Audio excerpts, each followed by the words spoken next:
Desculpa, Aline.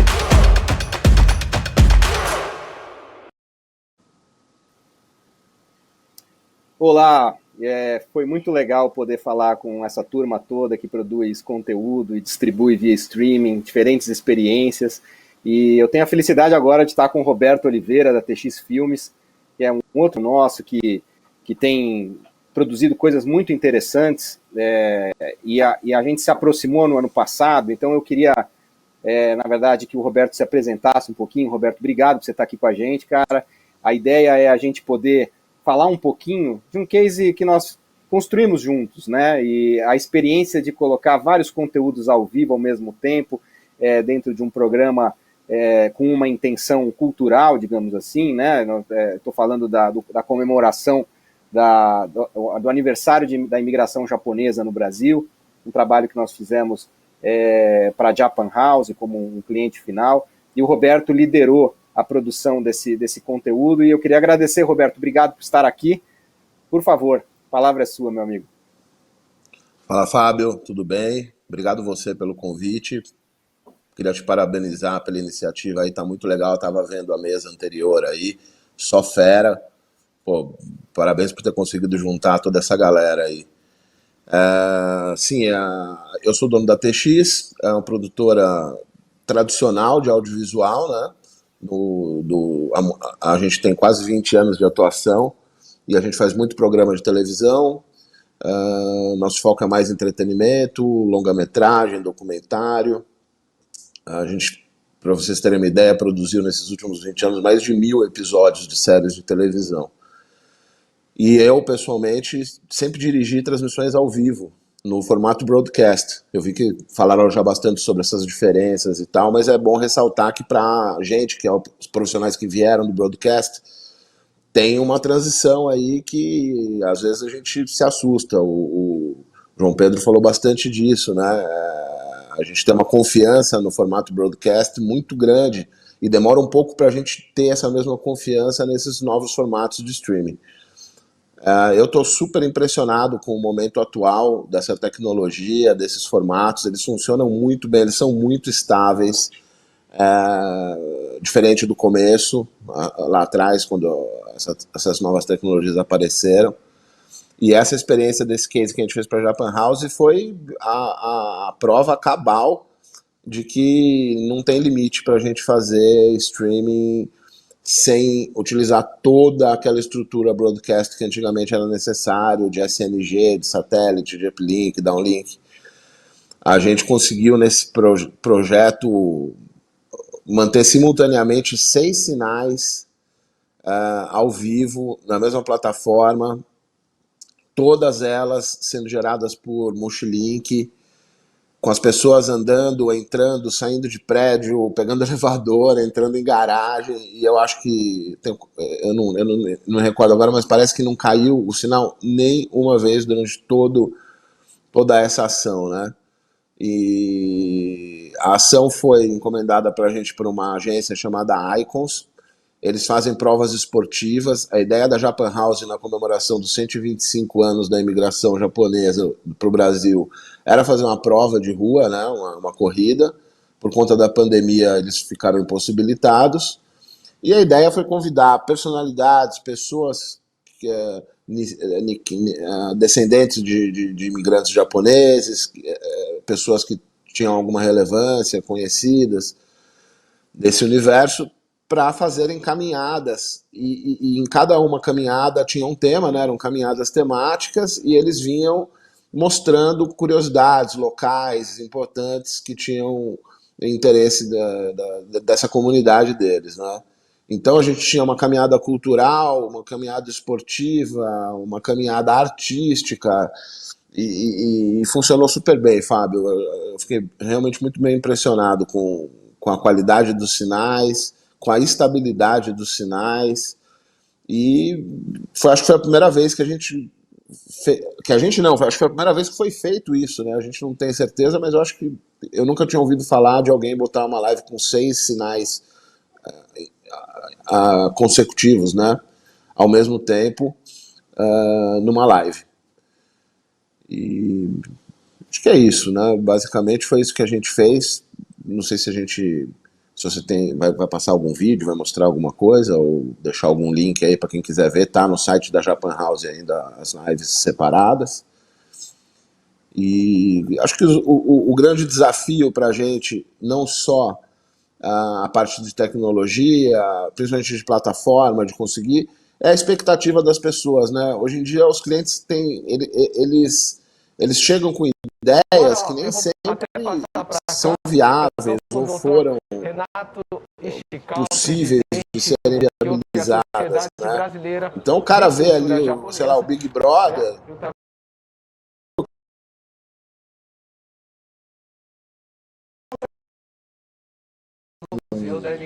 com um investimento altíssimo e que ao mesmo tempo. Então o alinhamento das expectativas é um desafio, né?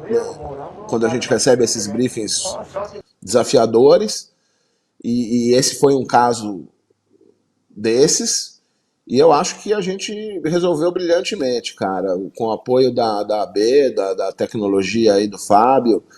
Eu não tenho nada a dizer.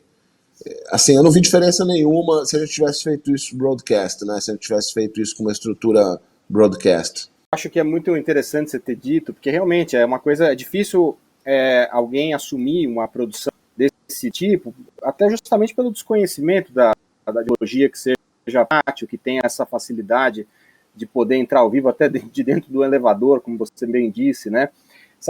A gente até, se for possível, Jason, soltar alguns trechinhos do que a gente mostrou um pouquinho agora enquanto você estava falando, Roberto, os 6 sinais de vídeos, não sei se o Jason consegue jogar isso num terceiro quadrante aqui, se for possível, Jason, só para mostrar e ilustrar o que a gente está falando.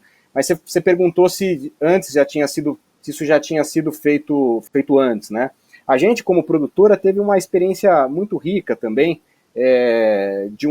claro, também contando com a loucura de uma loucura no bom sentido, de um parceiro nosso, que é o Fábio Capellini, que era o diretor da Santos TV, e nós fomos à Vila Belmiro para lançar um uniforme do Santos, e a ideia era colocar um atleta do Santos em cada loja da Santos Store, né? Então tinha lojas aqui na Grande São Paulo, aqui na capital, e cada loja ia receber 2 jogadores do elenco principal do Santos para revelar a camisa, enquanto que na Vila Belmiro tinha um estúdio onde 2 apresentadores, mais o presidente do Santos, mais o técnico na época, que era o Dorival Júnior, conversavam com esses jogadores remotamente. Então a gente teve essa experiência, mas depois dessa experiência eu nunca mais me lembro, eu não me lembro de ter ouvido falar em 6 sinais simultâneos, como aconteceu com essa comemoração da Japan House, né? Então aquele dia lá que você dirigiu o programa lá na Japan House, na sede da Japan House na Paulista, a dinâmica foi muito interessante, porque cada repórter, né, que cuidava de um aspecto da cultura japonesa, caminhava pela cidade da Liberdade, vinha andando pela Paulista, né, gente falando sobre gastronomia, sobre artesanato, sobre esportes, né, como que a cultura japonesa, vários aspectos da cultura japonesa, e tudo ao vivo, né, com o espectador podendo escolher o que ele queria escolher, se ele queria saber sobre gastronomia, se ele queria saber sobre esportes, se ele queria saber sobre cultura. Ele tinha lá na sua mão, ou assistir o programa que você estava dirigindo na Japan House, né? E tudo ao vivo. Então foi uma experiência muito inovadora mesmo, né? Você acredita que esse tipo de experiência deva e pode ser replicado para outras ações também, Roberto? Você acha que a gente não está falando também de um investimento que no passado, isso era inviabilizado por causa de investimento, né?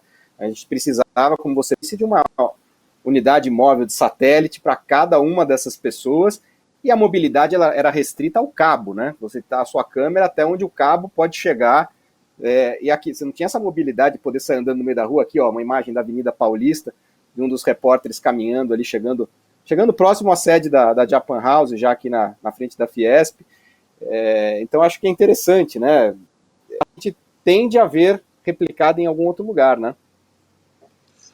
Se a gente for pensar bem, alguns anos atrás a gente ia precisar para 6 sinais, sendo que a cidade de São Paulo não é todo lugar que ia ter visada.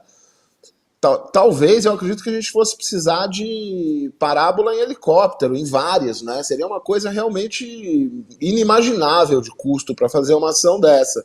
Isso é o que mais impressiona, né? Como é que a gente consegue fazer uma coisa uma redução tão grande? Eu tenho quase certeza que o custo do negócio desse em relação a uma década atrás é de talvez, sei lá, 2% do valor que custaria um negócio desse. Realmente é muito impressionante. Outra coisa, a gente ficou por talvez quase 2 horas, né, com essas 6 câmeras ao vivo, mais o PGM, que usava material de todas essas. Quem quisesse ver com uma hosts apresentando e tal, a gente tinha essa opção do 7º canal. Então, na verdade, foram 7 canais. E eu acredito sim que hoje em dia tem esse interesse, né? A segunda tela é uma realidade já há muitos anos, e hoje em dia as pessoas vão evoluindo para conseguir ver 3 coisas ao mesmo tempo, fazer 3 coisas ao mesmo tempo, e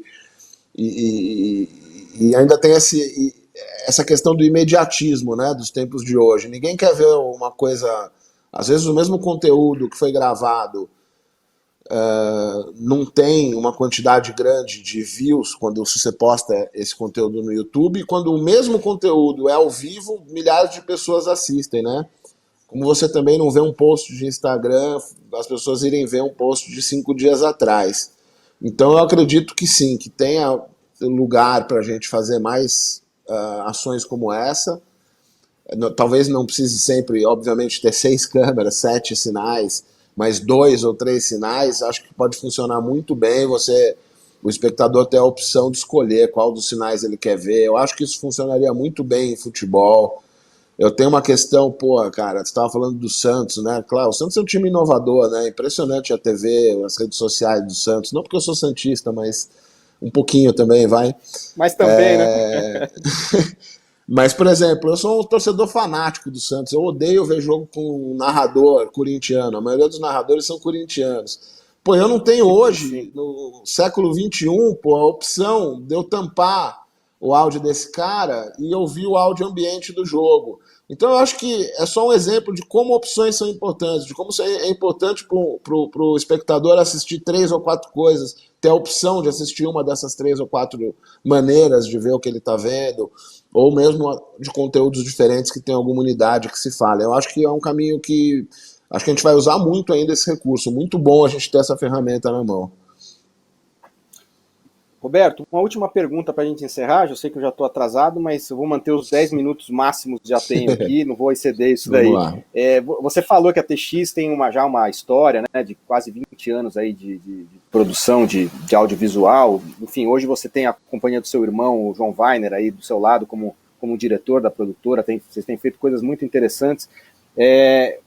Eu sei que não é muito o que a TX costuma organizar ou fazer como produção audiovisual, mas eu queria perguntar para você, assistindo até agora o que a gente apresentou aqui no Futuro Agora é Live, você acredita também que esse ano vai ser um ano em que os eventos online, de uma maneira geral, sejam eles com mais produção audiovisual, com mais produção gravada, ou né, com produções mais sofisticadas ou não, ele deva ser também tão intenso quanto o do ano passado? Eu acredito que sim. O ano passado foi um ano diferente para todo mundo, né? Não tenha dúvida. Já está mudando um pouco, né? Você que está mais nesse mercado aí tá percebendo, deve estar percebendo. Algumas coisas que funcionaram super bem já estão diminuindo, outras estão surgindo. Eu acredito que é um caminho sem volta, independente de pandemia, independente do momento que a gente viveu, eu acho que é um caminho sem volta. E veio para mostrar, acho que a gente tem que sempre tentar ver as coisas boas, mesmo nos piores momentos, né? E algumas coisas comportamentais que surgiram por causa dessa pandemia, eu acho que vieram para ficar. O home office, quanta reunião inútil a gente fazia, né? Quanta reunião inútil a gente fazia, cara. Eu espero realmente, do fundo do coração, que elas não voltem a acontecer após a vacinação e após a pandemia.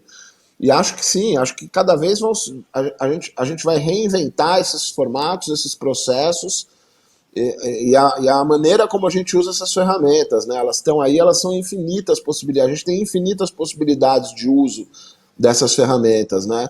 E eu acredito que em 2021 ainda tem muito tempo para aparecer novas maneiras de usarem, novos usos, e é um caminho sem volta, cara, com certeza. Com certeza a gente vai ver muito streaming, muita transmissão ao vivo e muita coisa nova sendo criada. Eu acho que ainda, por exemplo, no começo, nesse primeiro ano, foi muito praticidade, foi muito a gente achar soluções para negócios, para soluções para coisas que já existiam. Eu ainda não vi, por exemplo, um caminho que eu acho que vai ser maravilhoso, por exemplo, a arte em si. Os artistas ainda não estão usando todas as possibilidades que essa ferramenta permite. Eu fico imaginando o que não pode aparecer de coisa legal, de coisa boa com essa interação do streaming nas artes plásticas, mesmo na música, né, que por enquanto o formato mais tradicional é o de lives, de shows, de apresentações. Eu imagino quando essa galera começar a produzir música usando essas ferramentas, né, sem ter que ir ao estúdio, artistas plásticos começarem a fazer colaborações e incorporarem essas tecnologias nas suas artes. Eu acho que é um caminho aí de infinitas possibilidades, cara. Estou curioso para ver e aguardando ansiosamente as novidades de 2021 e dos próximos anos aí. Roberto, muito obrigado. E antes de chamar a vinheta, eu queria responder 3 questões, porque a gente recebeu muitas questões aqui, a gente não conseguiu responder todas, mas eu vou responder 3 de maneira muito breve. A Andréia Lima pergunta se todo esse conteúdo que a gente está transmitindo ao vivo hoje vai estar disponível depois. Andréia, sim, a gente vai disponibilizar esse conteúdo de maneiras diferentes, de maneiras segmentadas, de acordo com a temática de cada mesa, mas esses conteúdos vão chegar a vocês posteriormente, tá? O Pedro faz uma pergunta sobre produzir lives com música e se ele precisa pagar ao ECAD para cada transmissão no direito de músicas de artistas que ele vai executar. Ele tem que tomar muito cuidado com isso. A gente já teve experiências de lives de marcas que a gente utilizou músicas e os direitos autorais não estavam devidamente informados ao YouTube e o YouTube derrubou. A gente ficou fazendo live com o sinal mutado, quando não, o sinal inteiro foi derrubado, né? Então, isso tem que tomar muito cuidado. Então, você tem que se informar com o Google sobre como pedir, se você tiver autorização dos artistas, você tem que informar o Google que você tem autorização desses artistas. E a Lucelena pergunta por que a B3 uma solução de Mochilink ao invés de usar uma banda fixa via cabo. Aqui, Lúcia, no caso, a gente tenta garantir uma internet potente para um participante remoto. Essa que é a verdadeira necessidade do Mochilink. Não é exatamente para substituir a internet via cabo, porque na verdade, nesse caso, a internet via cabo ela não existe, é uma internet às vezes caseira, residencial, o participante está em casa, como o Roberto está em casa hoje, eu também estou em casa, e isso às vezes para um evento, se você tiver uma internet instável, ela pode não funcionar. Então eu resolvi responder essas 3 questões. Roberto, mais uma vez, obrigado, meu amigo, e agora eu vou pedir para rodar a vinheta e a gente vai voltar com a Carolina Etelberg para falar um pouco sobre plataformas de distribuição de conteúdos em streaming. Até!